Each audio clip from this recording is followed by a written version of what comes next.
Let's do the All right. damn thing. We are live. Welcome back. Welcome. Episode 2, Season 3, Professional Amateurs.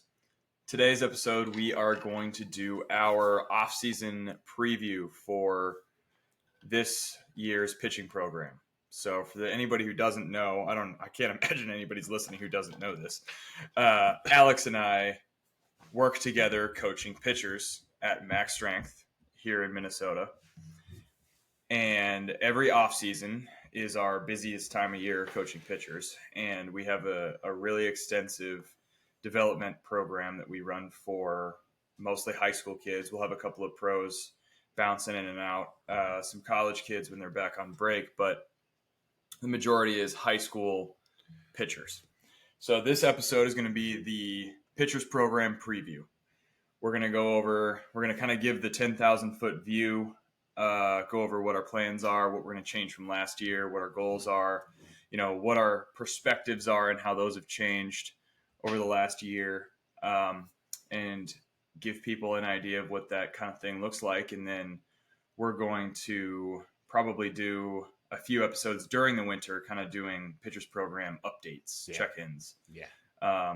It's fun for us to talk about it because it helps us sort of articulate our thoughts, get organized, get on the same page, but then it also helps us communicate and show people what we're all about. And I think that's pretty fun for us too, just kind of getting it out there, because otherwise it's just us two apes in a warehouse with a bunch of 17-year-olds ripping leather, which is great.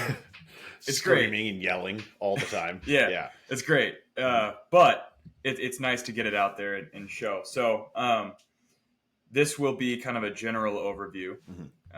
And then we'll kind of get more in the nitty gritty probably during our update episodes. Yes. I like that. I think it's a great response. Zach said it right. I mean, it really is like this part of the year. It is a grind, like, especially for both of us, because this part of the year is long hours. Like, we're like between me at the clinic and me being there. I mean, it's 12 plus hour days.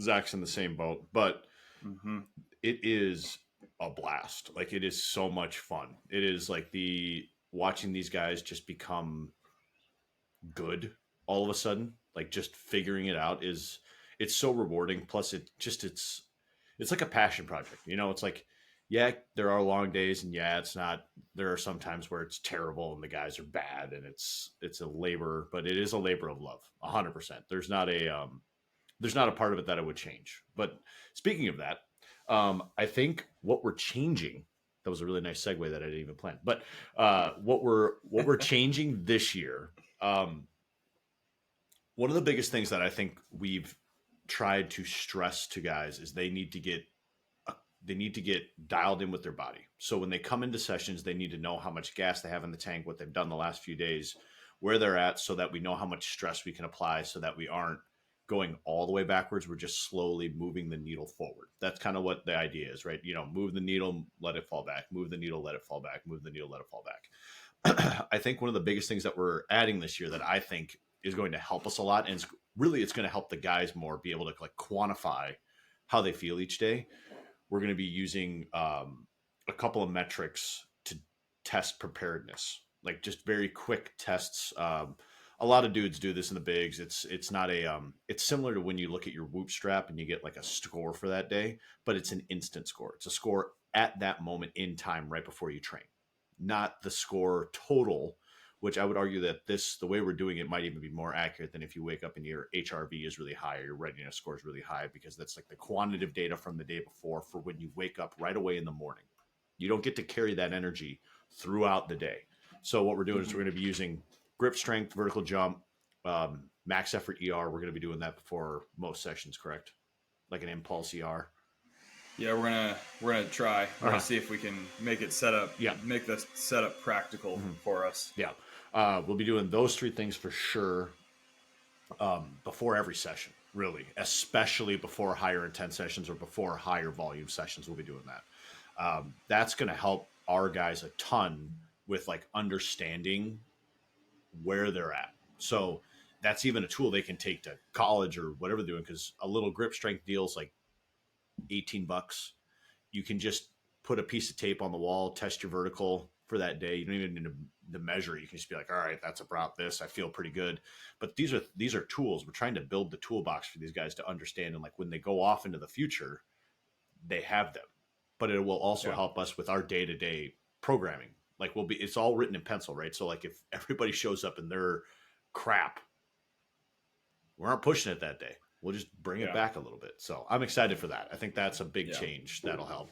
And then we also have talk about the mocap because I think that's another big thing Yeah. that'll help a lot. Yeah. Well, let's circle back to this. I want to talk about the readiness assessments first for a second. Sure. So one of the best things about that is we can do what we can do for guys is we can start to connect the dots between subjective and objective.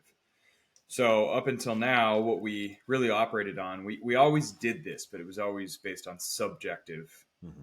perceived readiness, right? Yes. You come in and you just talk to the kids, right? And I would argue that that is still the gold standard in many cases, right? Mm-hmm. You talk to the kids, and an experienced coach with a good eye for this, who's been there, done that, is going to be able to look at a 17-year-old and be like, "You're a pile of shit today." You know, we're gonna decrease volume by 20% today, or you know what? I know we planned on a high intensity day, but you're a lump, so we're not going to go high intent today. We're going to push that to Thursday or whatever, right? And the other benefit of that is hopefully, at least, that helps inform them about what their perception is compared to reality. Mm-hmm. I can tell you right now that the gripe I sometimes have with like whoop straps and things like that is it'll say like your readiness is trash. And if you stubbornly go and train hard anyway, sometimes you'll have your best sessions. Yeah. The thing is like that doesn't necessarily mean that great session can't happen. It just means that there's probably going to be a greater recovery burden from it, Mm-hmm. right? Like you just dug your hole a little bit deeper. Doesn't mean you didn't have it. It just means that there's a cost here, right? So helping pay attention to that and know like when I feel like this, that actually means this. When I feel like that actually means that. And so I think it'll be super valuable. What are we doing? What are we doing upstairs? What's going on what are we here? doing here? But I also think that the one really valuable thing is that we're going to be able to teach guys that sometimes when you're in the bottom, if you just dig the hole all the way down, your slingshot effect or that like bounce back in the next 2 days is insane. If you come all the way to the bottom, if you literally are all the way bottomed out, your body's naturally going to go boom, especially if you do all the right things. Like you just sleep, you eat, you accommodate as you should. It will it's a tool that I think is very underutilized because sometimes we get so afraid, like you said, Zach, of like because my score isn't good, I can't push. Whereas it's like sometimes pushing is going to set you up for the next 4 days to be better than the days that you've had for the last 2 weeks. Like digging it all the way down to then shoot back up is a skill. Like knowing when you're at the bottom, that's like, okay, I can push still, but not that I'm not going to pay the price for 5 days. It's like push, dig it all the way to the bottom, eat 8 million calories and sleep. And I guarantee the next day you're going to wake up and feel 80 or 90% better. Like that. I do that. It's something I use. I'm an old man and I still use that. Like I'll wake up, my HRV will be dog crap and I'll push super hard. I'll train really hard. I'll be busy all day. I'll move. The next day I might be a little low, but the days after that, I'll have like a string of 3 or 4 days where I'm up. Like I have no dip. But I think this is part of the objective subjective, getting these guys to understand that these numbers mean something, but they don't mean everything. They're the Exactly. combination of like, what have your last 48 hours looked like? Let's use that, all of that knowledge we have to put into the best session we can have for the next hour. Like how do we get everything we can out of the next hour? So I think I think it's going to be great. I think it's going to be really good for our guys. Yeah, exactly. And the last thing I'll kind of say on that is I think that getting an insight into that snapshot in time is really valuable too. Readiness scores are always a moving target. So if I wake up in the morning and I've got a readiness score based on a whoop strap of 90% or my recovery is really high, I might not train. Most of these kids aren't going to train until 7 at night. there's a lot of stuff that can happen in between then and now. And something that Super. I Yeah. think a pet peeve of mine is when coaches kind of like poo-poo this or roll their eyes at this, but neurological fatigue comes from everything.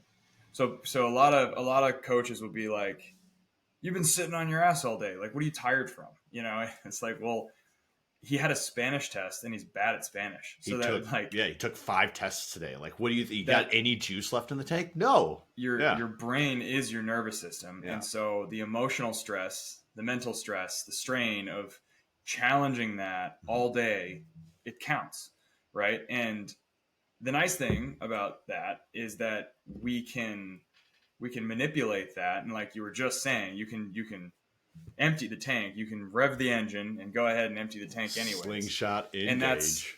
that comes back to our building the environment just to stimulate that, to nurture that. Yeah. But it all counts, right? So getting that snapshot in time is oftentimes useful.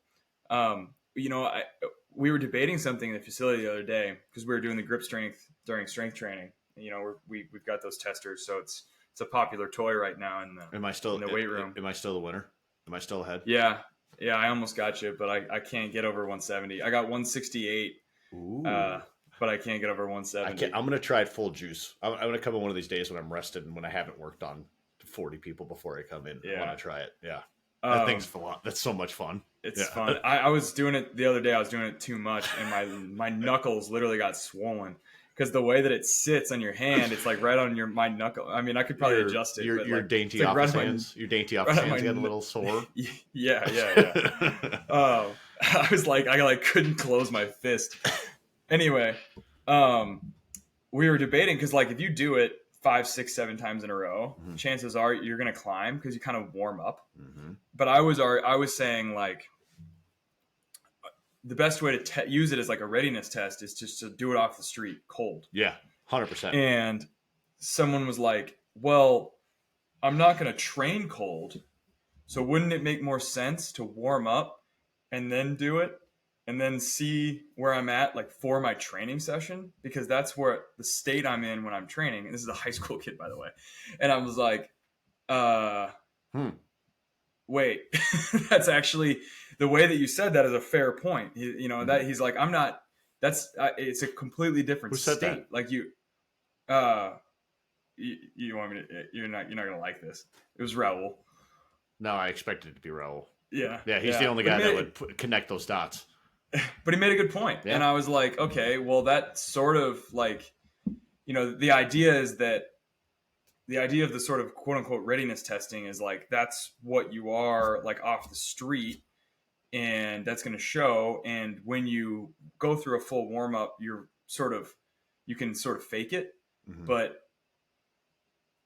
it's valid to point out that you're not going to be training in that down regulated state. So up regulating and then testing readiness. I 100%. Okay. I 100% agree. I think you could do it both. Like you could test cold as like a baseline, and then we know this. Like if you watch, a really accessible point for baseball guys is you watch like Trevor Bauer's blogs on like if he's down, he's like I don't use caffeine that often before a start. He's like I'll take some caffeine and then retest some of my readiness like parameters, and they go up, right? So it's like the creating that piece where you're up regulating due to your body just like warming up. You could do pre and post, but realistically, I would argue that you're going to be pretty close. Like there's going to be a variance, obviously, once you get warm, that you're going to be up regulating anyway. But I think that you're going to have the same variant, I would imagine. But that is a really good point by Raul. Smart kid. But yeah. I'm with you. I think the best way to test just the neurological readiness of that day specifically, cold, rip it, get on with it. That's what I think. But then we also need to talk about this. So what if when we're doing the verticals, or are we doing those cold, or are we doing those warm? In my experience, we would do them off the street. So we would, we used to do the jump mat, hands-free, hands on hips, vertical jump as a readiness test when I was coaching at CSP. And we would do that off the street. Roll in, jump, see where you're at, Okay. then warm up and go. Um, I'm not, but classic Raul giving me a crisis. I don't know what I believe anymore because to You and I like don't what I know was what saying, we don't know what we believe ever. It doesn't that's matter. fair. Yeah, keep it moving. That's true. Yeah. Like I was saying earlier, like you can come, like if I'm walking in, I can't tell you how many times over my lifetime I've walked into the gym or whatever and been like, this is going to be a dog shit session. And then you knock the rust off, you get the engine hot, and then it's not so bad. So Yeah. I don't. I don't know. I think we do it. In my personal opinion, I think we do. Maybe we use one. Like if we do two, like two of them where we're just raw straight up, and then use one when we're hot. I think that might be because then we're getting maybe the front and the back end of both. Um, Yeah. I really do think. You could make an argument for merit of paying attention to the difference too. Yeah, maybe that's something we do because I would argue there's probably a congruency on days when you have a higher neurological, like just right out the gate when you're not even warm and you test it, and then you get hot and test it. They're both going to be higher than if you're Mm-hmm. low and then you warm into it and you go up. I guarantee there's like a variance of like a percentage that's going to be relatively consistent over the populace or whoever you're testing. But that'd Mm-hmm. be a fun little. You wanna write a research paper, man? Yeah, let me get that PhD. Hey, I got a doctorate. That's true. We could both be doctors. We could change the name of our podcast to Professional Doctors. Professional amateur doctors, sir. Sir. All right. On to the next thing. Yeah. So, one of the other things that we wanted to touch on is how we are implementing technology, data tracking. So, we're kind of just talking about data tracking, but furthering this, this year we are going to be implementing a little bit more assessment protocols. So, we're going to utilize two things for this. So we've always utilized Rapsodo in our pitching training. Ever since we started doing this the way that we do it now, we've had Rapsodo as a resource. And the manner in which we've used Rapsodo over the years has really evolved. So, year one, we would get it out for like the higher level guys every once in a while. Mm-hmm. And it was just to like see where their breaking ball was at. We'd really only do it on higher intent days. That was it. Yeah. Yeah. It was pretty only on like game like sessions. Year two, we would get it out a lot more, but we would oftentimes just set it on one guy's name and just let it run and use it as like a live feedback tool. And I don't know that we did a whole lot of, like, I think that second year that we had it, when we were using it more often on lower intent days and everything else, I still don't know if I ever went back and looked at the data like after the fact. After I uploaded it to the cloud, I don't think I looked at it once. No. So it was just a live feedback tool for us, like throwing and trying to teach them. But we didn't even at that point, we didn't know as much about pitch design. So like I can recall one pitcher in particular, he had like a lower spin efficiency fastball. And I can remember spending weeks trying to get him to move in a way that got his spin efficiency higher. And I know now, like this is 2 years ago or whatever, 3 years ago, I know now that isn't necessarily like that's just a cutter guy. Like we just teach him a cutter or a sinker or like move him over to a one seam. And we just know so much more about pitch design now. And so fast forward to today, we have this awesome relationship with Rapsodo where we have a little bit more resource at our disposal, and we have the capability to get data on everybody every time we're throwing on the mound, and we're a lot more efficient about that these days. And it's a much more powerful resource because our knowledge has improved so much about utilizing it for pitch design, movement efficiency and being in the zone and everything like that, tracking command, tracking control, tracking the quality of your stuff. So that brings me to our Stuff Plus model. I'm going to shout out to Matthew Kulesa. He's almost undoubtedly not listening. But Matthew's a baseball player at St. Olaf, and he interned for me over the summertime. And he is a guy who has a high level of interest in data, in sports science. He was majoring in like economics, but he's like, you know what, like I'd like to take my knowledge about mathematics and tech and sports and kind of like do that more than I would like to do like finance. So Good for him. I said, you know what, I have this project that I've wanted to tackle for a long time, but I just have not had the time to tinker the way that it needs to be tinkered with, you know? And so Nor do I you have said, the brain power to do this. well, you know, it yeah, yeah. No. Um, It take you 3 months. He did it in what, a week and a half? no, it took him 3 months. It took him all summer. So then it would take us a So year. yeah, yeah. So he and I worked together on building a Stuff Plus model that we can use internally. So for anybody who doesn't know, Stuff Plus is a way to grade a pitcher's stuff, his pitch arsenal, against his peers, relative to his peers. And so you see Stuff Plus out there for major league pitchers, and it is relative to other major league pitchers. So each individual pitch that is thrown comes with a Stuff Plus grade.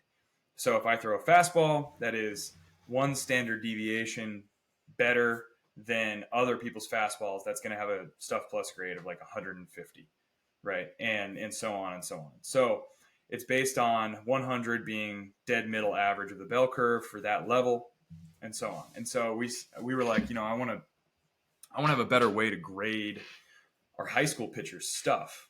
And if I download, I have all this publicly available data on Fangraphs or on Baseball Savant or whatever it is that I can download for major league pitchers, but it isn't really fair for me to grade a high school senior against Justin Verlander or against Blake Trainin. Yeah. You know, I'm trying to develop Raul Voss's sinker Mm-hmm. so that he can go and excel at University of Wisconsin Whitewater. I'm not going to put him up against Blake Trainin. That doesn't make any sense, right?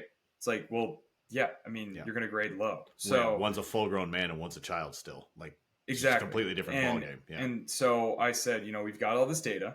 We've got 2-3 years worth of Rapsodo data from high school kids throwing. Let's download it. Let's aggregate it. Let's average it out. Let's build a bell curve for each individual pitch type: fastball, slider, curveball, changeup, and let's create a way to grade it. And shout out to DCTC Baseball. They were kind enough to share all of their in-game data with us, right? And so we've pulled a little bit of junior college down to this grade, but I felt that made sense because that's the aspiration of all these kids, is to get to college baseball. So, and we're essentially at DCTC. They also have interjection. Their smattering of arms is definitely like they have higher level arms, and then they have guys that would be like plus high school arms, and that's really like a majority of our guys are trying to get into the plus high school arm because that gets you to the next level. Sorry, caveat. Continue. And logically, it makes more sense to grade against a plus high school arm because that's what everybody wants to be. Everybody's trying to be a college arm. It doesn't make a whole lot of sense to keep it graded against a lot of like 15-year-olds because it's, you know, of course you're going to grade. Again, it's the inverse of what I was saying about big leaguers. Like, of course you're going to grade high against that freshman. Correct. So we pulled that down, but they were kind enough to share all their in-game stuff, their flight scope, which means that we had whiff data as well. So we were able to empirically show which pitch shapes, which pitch characteristics produce more whiffs at that level. Mm-hmm. And so all of that helped us build a system to grade our pitchers' pitch arsenals. So that'll be a piece of our assessment that we take guys through periodically. Is we'll download their Rapsodo sessions and we'll grade out their stuff. And we'll have the ability to have lots of information around each guy's arsenal, how good each of his pitches are relative to other high school pitchers, and why it's good, what characteristics make it good or bad, and how that can inform his approach for training, his approach for pitching in games, where he can pitch in the zone to generate more swings and misses. You know, and so for example, if you have a pitcher who is a high vertical break guy, you know, he generates a lot of spin and a lot of vertical break on his fastball, he can have a lot of success up in the strike zone because what he's going to have is he's going to have perceived rise on his fastball. Because his fastball is going to ride. It's not going to sink as much. It's not going to slow down as much as other kids' fastballs. It's also going to have higher perceived velocity because the higher spin and high vertical break uh, helps it hold its velocity longer. It decelerates less as it gets towards the plate than other fastballs do. So to a hitter, the perception there is that it actually accelerates because you're expecting it to decelerate a sort of a standard amount, and then it doesn't. So it looks like it jumps. It's a challenging pitch to hit up in the zone. And then those guys, we know that, so then we can help them develop a curveball that plays high to low, rather than like that. That guy is likely not going to be a sweeper guy in general, right? He's going to be a curveball guy or a gyro Whereas, slider. Like everything's going to be hard, Yeah. hard, or a hard. hard gyro slider. Exactly right. Right. Or, we have another arm who is like, he's a hard thrower, but his hard throwing, his velocity is the only thing that makes his fastball remarkable. Otherwise, it's a dead zone, right? And dead zone means that it's the same horizontal and vertical break, which unless it's like if it's the same number, but it's a really, really high number, then it's nasty. But if it's like 10, it looks quote unquote flat. Yeah. But it's hard, so that's good. But then that guy has an exceptional slider. So we know, like, okay, we can help him plan out his outings, and he's going to be able to pitch off of his slider a lot more. If he can throw his slider in the zone, he's going to be able to work off of that, and his fastball, his dead zone fastball, now can become an out pitch because of the jump in velocity. Yeah. That's actually how Max Scherzer pitches that way. Max Scherzer famously has like a dog shit fastball compared to other pitchers of his caliber, right? A dog shit 98-mile-an-hour fastball. Yeah. Shape wise, right? It's a dead zone fastball. Correct. It is. Dog shit's not the right. I mean, he throws hard. He throws hard as shit. It's a bad fastball relatively. Yes. Yeah, relative to the other guys, relative to the other arms of his caliber, are right-handed pitchers who might have like they're skewed a lot more towards vertical or horizontal break. But he's able to because he knows that, he's able to make his 98 look like a million. Yeah. Because he pitches off of it so effectively. Yeah. Right. This is going to make, so like for me, one of the biggest things that I have to do, or that I do with these guys, is teach these guys how to sequence pitches. Like if you miss, if you throw it where you want to, it's the biggest thing that high school guys don't do well, and even college guys don't really do well, is sequencing pitches. Like reading, you don't even have to read swings. You can just read body language on hitters, and you can see, like the progression of like the 4 pitches you need to throw. It's not that hard once you understand kind of what you're looking for. Having the Stuff Plus model is going to make it so easy, because we're going to be able to be like, hey, okay, do you see this metric here? Do you see how this is a 240 score, this pitch relative to all your other 150s? Okay, so if we can use this as our setup and our out pitch, you're throwing your plus pitch more often, which is going to make your bad pitches look way better. So it's like giving our high school guys quantifiable data to show them why we take this approach is going to make it so much easier to learn, versus you and I being back there like, you see that? You see how good that was? And they and they strike out some 16-year-old in live AB, and we're all fired up about the sequence, and they're just like, well, yeah, I struck out Tommy over here. He freaking sucks. And it's like, well, no, I don't care that you're facing Tommy. That has nothing to do with it. We care that you used your best stuff the most in the most effective way, which is, I think you have a note on here. What did we learn over the summer that has changed our minds on anything? I think that's one thing that our guys did do better this summer, like our MAC guys who threw throughout, like the MAC strength, like the Grizzly guys who threw in the summer. Watching some of their sequencing, like on the videos they'd send me, I was pretty happy with it, but I think it could be way better. Like, I think there are a lot of times where we got guys wasting pitches, or we got guys who are, they don't know what they want to do when they're on the mound. Versus it's like, like for me, when I threw, I just, whatever the catcher put down, I just shook yes, because I knew if I was 100% committed to throwing the pitch, it was going to be a good pitch because I had 3 good pitches. So I just threw it. Didn't matter, right? Yep. But it's like, if you could be more wise with your decision making and go, okay, I know what I'm really good at. I'm going to use that because it's going to set everything else up. That's one thing that I think if we can stress that to our guys more, it's just going to make them way more efficient. And they don't have to be cute. They don't need to be perfect. If you're throwing a plus pitch, just throw it right down the can. Like, if you got this gnarly thing that is like plus, make someone hit it.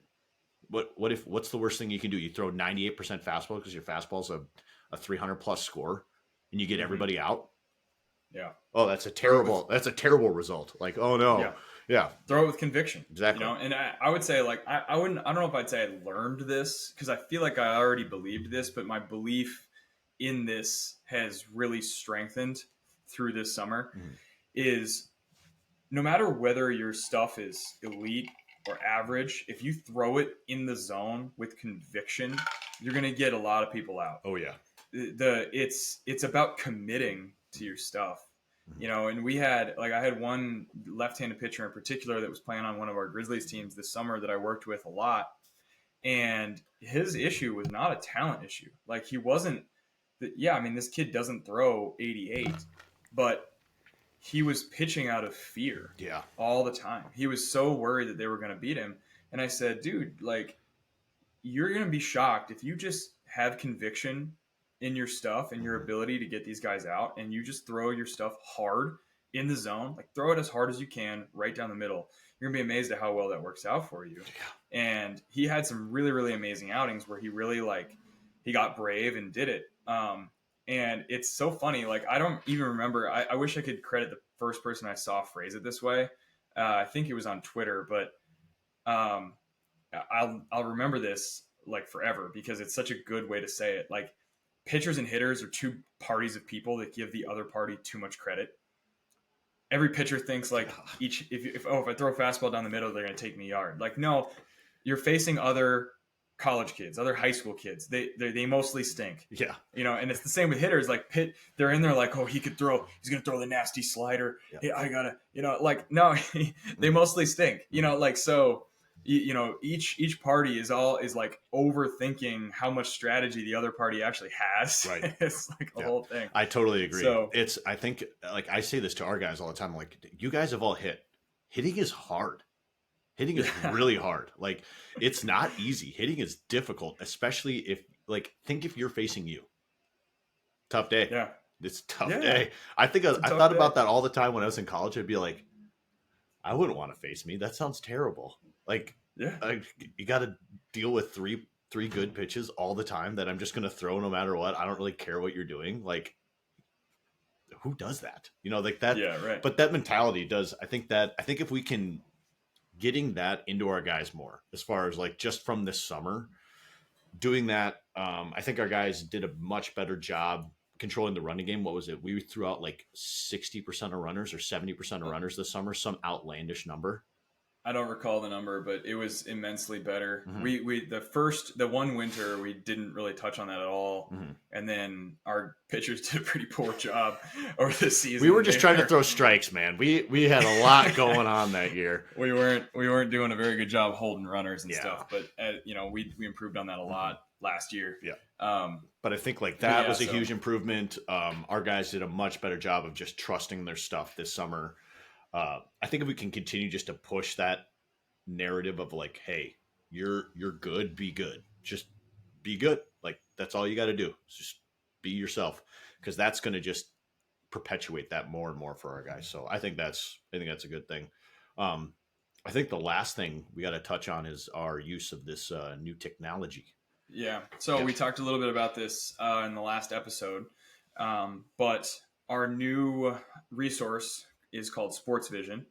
I am involved with this company in an official sense. So my title, they give me a title, which is cool. Whoa. My title is Managing Director of Baseball Operations. And so, you know, on the Sports Vision end, my job is to try to get this in the hands of as many baseball people as I can right now. I have like a cohort of people who are beta testing it, and they're giving us feedback on the technology, how they're using it. The idea is that this is a biomechanics lab in your pocket with a high level AI backing it so that the interpretation of the information is expedited as well. Because honestly, like building a biomechanics lab would be the easy part for a lot of organizations. Like, yes, it's expensive, but a lot of people could move the money around and make it happen.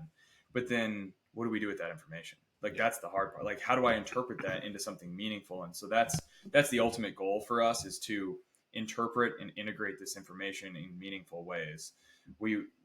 I have this aspiration to try to build predictive models where we can look at the manner in which a guy moves from an objective sense, and we can say, you know, you are leaving exactly, or in theory, we're leaving exactly this many miles per hour on the table because of these leaks.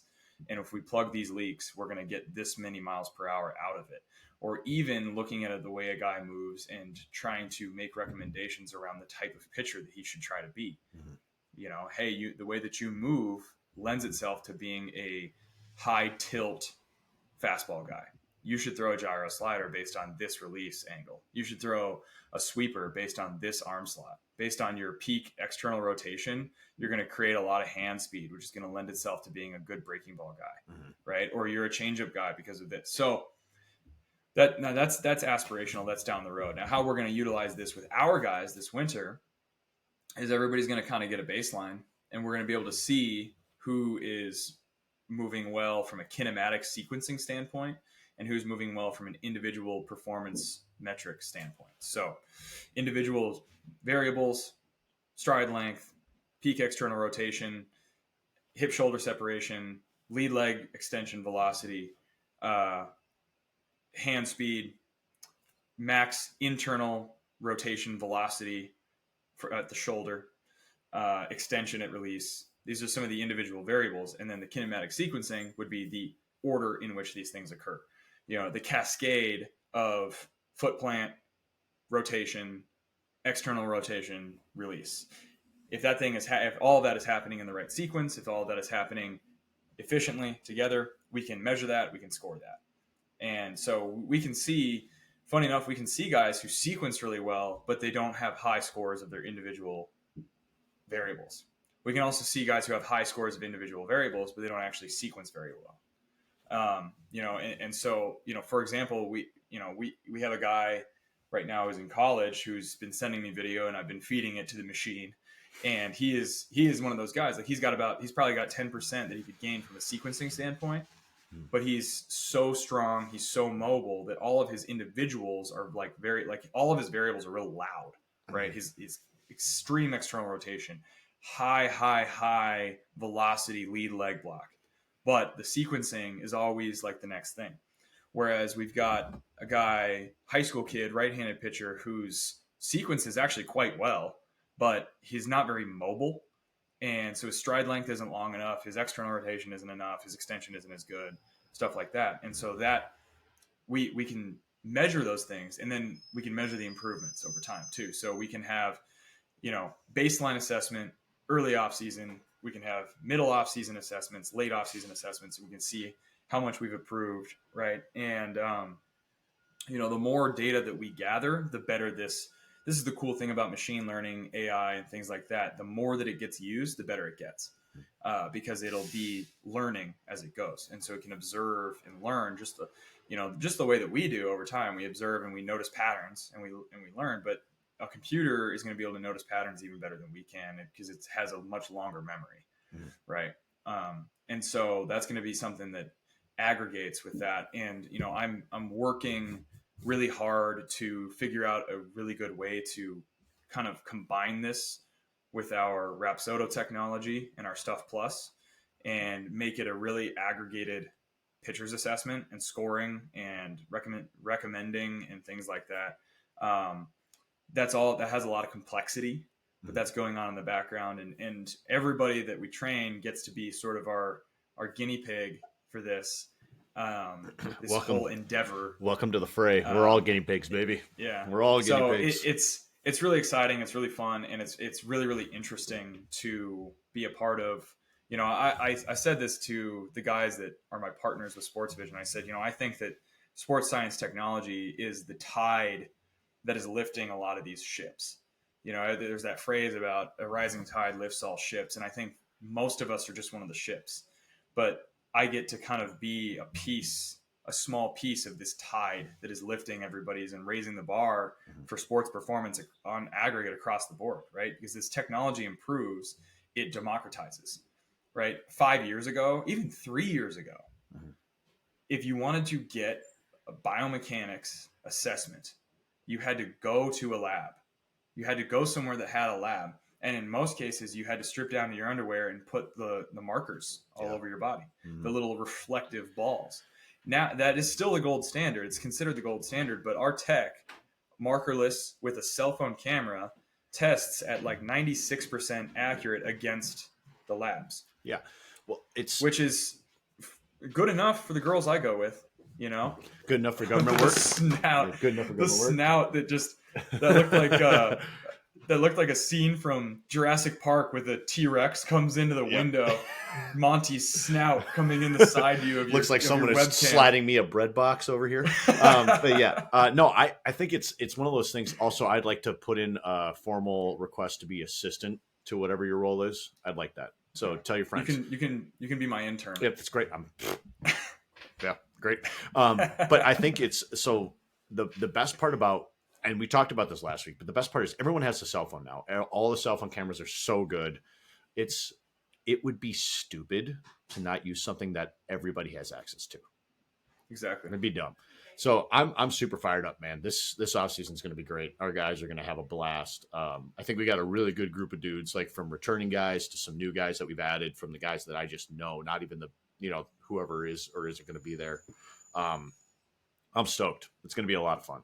It's going to be a blast. Yeah. We start in like what? I mean, by the time this comes out, we might have started.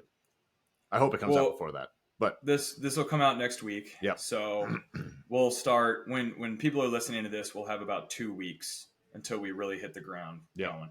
Yeah, it's going to be a blast, man. I'm stoked. I don't think there's anything else as far as preview goes. I'm sure when we hit this middle off season, I'm going to have a lot of gripes with what I've done, and I'm going to have to repent. But that's okay. That's just repent. It's just how it goes. Yeah.